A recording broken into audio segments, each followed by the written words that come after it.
Welcome to my presentation entitled A Journey with Racism. This talk is intended to be an introduction to an adult ed hour that we will have after the church is once again able to bring all of us together to worship and fellowship together. This presentation is a product of a 9-day civil rights pilgrimage I took with my daughter Bethany in February of this year. It was part of Project Pilgrimage, which was a program started at the University of Washington 13 years ago, which is now operated as a 501c3 nonprofit corporation. Before we get started with the actual slides though, let me start with a map just to point out for you the places that we visited over the 9 days that we were on the bus. We started in Georgia and we worked our way across Georgia, Alabama, Mississippi, and Tennessee multiple times over the 9 days that we were on this charter bus. Our effort was to immerse ourselves in the history of the civil rights movement and to walk in the steps of the 4 million slaves that served the southern states up until the time of the Civil War. This presentation is dedicated to their memory and to the memory of George Floyd, an African-American man who was killed by a white police officer earlier this week back in Minnesota.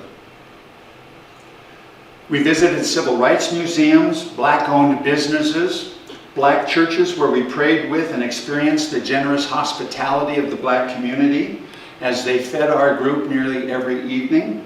And we joined as many of the sites with us as they could to places where history was done for the civil rights movement. At the end of the trip was to join the thousands who would gather at the celebration of the 55th anniversary of what has come to be known as Bloody Sunday by walking together across the Edmund Pettus Bridge where Bloody Sunday took place. I bought a t-shirt while I was there to commemorate the 55th anniversary of Bloody Sunday. The marchers in 1965 were commemorating the death of a man by the name of Jimmy Lee Jackson, who had been shot by a state trooper while trying to protect his mother during a civil rights demonstration. Their goal was to get to Montgomery, where they would press the governor for their voter registration rights, which were routinely denied black Americans at that time. Bloody Sunday as an event was chronicled in the movie Selma, which recently aired on television. It depicts a group of 600 black civil rights marchers as they start their march from Selma, Alabama to Montgomery, Alabama, the state capital, a distance of 54 miles. Our pilgrimage group was diverse, consisting of approximately 30 individuals. We were young and older, straight and gay, transgender, rich and poor, and male and female. Before we began the adventure, we met 4 times in Seattle during the weeks preceding the beginning of our trip for the purpose of preparing ourselves for the experience. We learned how to talk about race, how to respond to insult, and how to identify racist systems so that we could work to dismantle them, as that was the primary focus of our experience.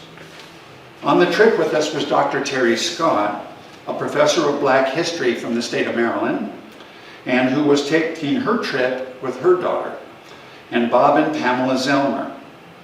Bob was the first white head of the Student Nonviolent Coordinating Committee, sometimes known as SNCC, and he was a white freedom rider born in Alabama. And the trip itself would not have been a successful experience without the efforts of Doug, our charter driver. This wonderful African-American man did everything possible to keep our group safe and comfortable.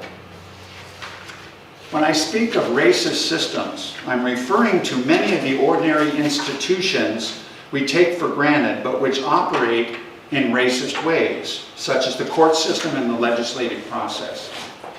For example, in the 1980s and 90s, legislatures across the country began to respond to that day's law and order mantra by increasing the sentences for the possession of cocaine. They legislated stricter penalties for the possession of crack cocaine, but more lenient penalties for the use of powdered cocaine. The biggest difference between the two was in the cost, as how it was processed. Cheaper crack cocaine was primarily used by young African-American men and women, while powdered cocaine was the drug of choice of upper middle-class white youth. That is a racist system. Violence, including lynching, was a primary tool of white supremacy. It essentially permitted blacks to be lynched for little or no reason, and it was effective to suppress the black vote, thus ensuring the continued dominance of whites over blacks in the Deep South, aided by the fact that there was no significant legal accountability for this violence. At one of our stops, one of our presenters who met with our group to inform us of the local history shared this story. Two black individuals were attending a funeral for one of their friends, and one man whispered to the other man that it was likely that the man who had killed their friend was at that very funeral. A voice behind them quietly whispered to them, "That would be me." When they turned around, the speaker was the White County Sheriff. During my trip, I was overwhelmed by the intentionality of the cruelty built into the South's Jim Crow system. When I refer to Jim Crow, I'm referring to the system of racial segregation which operated in the Deep South after the Civil War. The system was designed to ensure the superiority of the white race over the black race through a complex system of laws, local and regional custom and culture. For example, once African Americans were freed from slavery following the Civil War and were ostensibly made American citizens with all the rights of white Americans under the 13th, 14th, and 15th Amendments to the U.S. Constitutions, that was not, in fact, the reality in the United States, and most specifically, it was not the reality in the Deep South. Part of this system included treating blacks with intentional cruelty and language designed to impress upon them that they were not in charge, and they never would be. Social custom and law required blacks to eat at the back of the restaurant when they would be served at all, and they were required to sit at the back of the bus or in the colored car on a train. If they were allowed into school, the schools were segregated into white schools, which received the bulk of the state funding, while black schools were essentially an afterthought. If a black man or woman should be walking on a sidewalk and encounter a white couple coming the other direction, the black couple was expected to step off the sidewalk, remove his or her hat, allow the white couple to pass, don his or her hat, step back up onto the sidewalk, and once again continue their journey. The penalty for violating any of these formal or informal rules of behavior in the South could result in the death of a black man. The simple act of looking at a white woman in the eye as he passed her, or the accusation that a black man looked a white woman in the eye as he passed her, could get a black man lynched without a hearing or a trial. With that background, we started our journey in Atlanta, Georgia, at a beautiful hotel in downtown Atlanta, where we stayed for 2 days. Our first stop was the Martin Luther King Jr. Center for Nonviolent Social Change in Atlanta. This was the resting place for Martin Luther King Jr. and his wife, Coretta Scott King, who passed away in 2006. This is our first introduction to the development and evolution of the civil rights movement in this country, and it helped to establish some of the important context that our group was going to need as we continued on our journey. This next slide is of the old Ebenezer Baptist Church, where Martin Luther King was pastor and first got involved in the new civil rights movement. It sits next to the Center for Nonviolent Social Change. During the week, you can actually go into this church and you can sit in the pews, and it has a beautiful red carpet. And you can sit and you can listen to the speeches and sermons of Martin Luther King in his own words during the day that are played on the loudspeaker system in the church. It's a wonderful experience if you ever find yourself in Atlanta during the week and have an opportunity to do that. We were not able to do that as we were there on a Sunday, and the church was, of course, being used for Sunday services. This next slide is of the new Ebenezer Baptist Church. We attended Sunday services at this church, which is a predominantly black congregation. Trust me when I tell you this, Southern hospitality is a real deal. for whites and blacks, and we experienced that at just about every stop that we made, particularly among these black churches.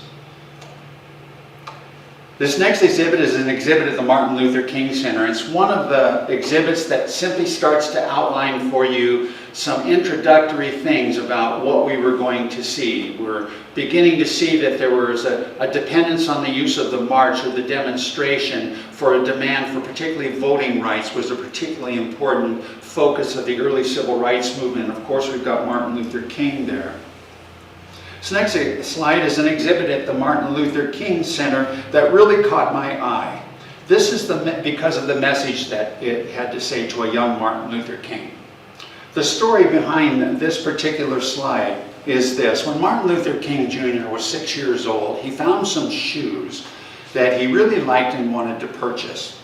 His father took him to buy those shoes. When the white owner of the store asked him to leave the white section of the store and move to the colored section, Mr. King allowed the experience to be a teachable moment for his young son about racism.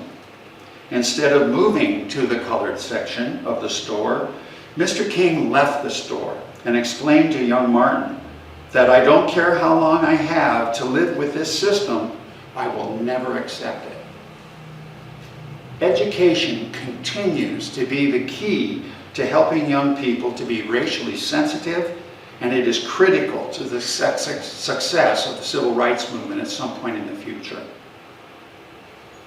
This next slide is of a branding iron. In addition to the exhibits chronicling Dr. King's experiences during the civil rights movement, there are also many exhibits that help document the effects of the slave trade on the United States. Slaves were essentially the fuel that drove the Southern economic engine during the time of Jim Crow and prior to the Civil War. Because of their importance to the economic vitality of the South, slaves were branded with a symbol or initial of the slave owner to establish their ownership interest and to facilitate their return should they choose to run away. They were legally considered property under American law, and they could be treated as such. Families were sold apart, and attractive black female slaves fetched higher prices as they were often used by the plantation owner for sex. Many mixed children were born in the South, and that visited upon them yet another level of racial scorn and ridicule. The round circles are auction tags used during slave auctions so that the auctioneer knew who to pay when a slave was sold, as slaves were considered, again, legally the property of whichever white owner held their tag. Slaves were required to wear one when being transported from one location to another. Part of the Southern system of Jim Crow was the use of psychological insult aimed at blacks and designed to reinforce the message that they were in fact inferior to whites. This slide represents one of the new twists that one of the business owners came up with to intentionally add to the public degradation of his black neighbors. This white restaurant owner added a room onto the back of the restaurant's outhouse toilet facilities with a sign that read, "Colored Dining Room." This next slide is graphic, and it depicts an actual lynching of a black man. Some may not want to view the slide because of its graphic nature, but it is nevertheless an important slide. One way Southern whites sought to reassert their authority over blacks once Lincoln freed the slaves and they were given the vote was to lynch black men. It worked to suppress the black vote very well, to a point that less than 2% of eligible black voters in parts of the South went to the polls, despite being more than 50% of the population of a county. This ensured the election of white legislators, sheriffs, and city leaders. I've seen estimates from 5,000 to 10,000 total numbers of individuals who were lynched in the United States after the Civil War, predominantly in the South, but also in the West and the North. Racism is not a problem confined to the southern states. It exists in all 50 of the United States. Bob Zillmer told me at one point that he actually got his worst beating of his career in the civil rights movement of almost 40 years at a civil rights demonstration he attended in Boston, Massachusetts, not Alabama or the South. One of the common reasons individuals were lynched included that a black person, quote, asserted their individuality, end quote, thus angering a white person, or was accused but not found guilty of a minor offense, like whistling at a white woman or stealing a piece of candy. The power of this slide lies in the glee that is exhibited on the face of this young girl. This is how racism thrives and moves from one generation to the next. Racism is not natural, it is a learned thing. And if it is not natural and it is a learned thing, it can be unlearned through education. Shortly after I saw this picture at the Martin Luther King Center, I was attracted to another photo that I didn't take. I was so shocked. It depicted a gathering of white men and women dressed in their Sunday best. The group formed a V shape, much like this picture on the board here. They formed a V shape, the blue signifying men standing in their Sunday best, and the black stands for a solitary black man that was standing at the apex of this group.